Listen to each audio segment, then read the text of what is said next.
সরকার প্রতিশ্রুতি দিয়ে কথা না রাখায় ফের আন্দোলনে নামার ঘোষণা ককরোচ জনতা পার্টি সিজিপির।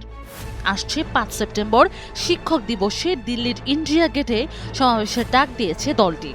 সেখান থেকে শান্তিপূর্ণ মিছিল করে দিল্লি পুলিশের সদর দপ্তরে যাওয়ার কর্মসূচি রয়েছে। সিজিপির ন্যাশনাল ওয়ার্কিং কমিটি জানায়, গেল ২৫ জুলাই আন্দোলন প্রত্যাহারের সময় কেন্দ্রীয় সরকার ৩টি দাবি পূরণের প্রতিশ্রুতি দিয়েছিল। সঠিক প্যাড আর সঠিক তথ্য দিয়ে এসব সামলে নিব এক হয়ে।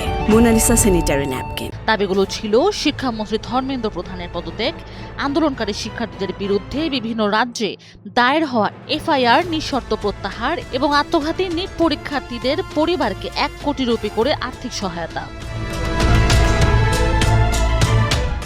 সিজিপি নেতাদের দাবি, ধর্মেন্দ্র প্রধান পদত্যাগ করলেও বাকি দুটি প্রতিশ্রুতি এখনো বাস্তবায়ন হয়নি। প্রতিশ্রুতির নিরিখে সিজিপিও যন্তর মন্তর থেকে আন্দোলন প্রত্যাহার করে নিয়েছিল।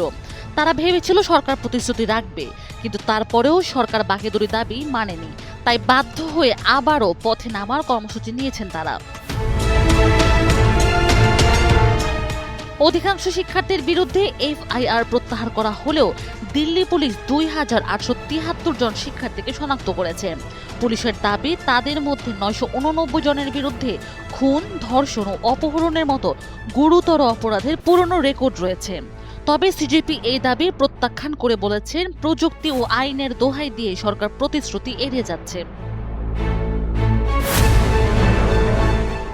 দলটির নেতারা আরও দাবি করেছেন, ১৮ আগস্ট সুপ্রিম কোর্ট আন্দোলনকারী শিক্ষার্থীদের বিরুদ্ধে দেশ জুড়ে দায়ের হওয়া এফআইআর এর তালিকা কেন্দ্রের কাছে চেয়েছিলেন।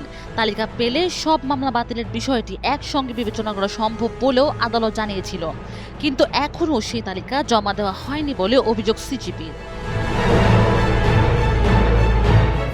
সিজিপি নেতারা বলছে, ১ মাস অপেক্ষার পরও দাবি পূরণ না হওয়ায় তারা আবারও পথে নামছেন। তাদের ভাষায় সরকারের প্রতিশ্রুতি ভঙ্গ তারা মেনে নেবেন না।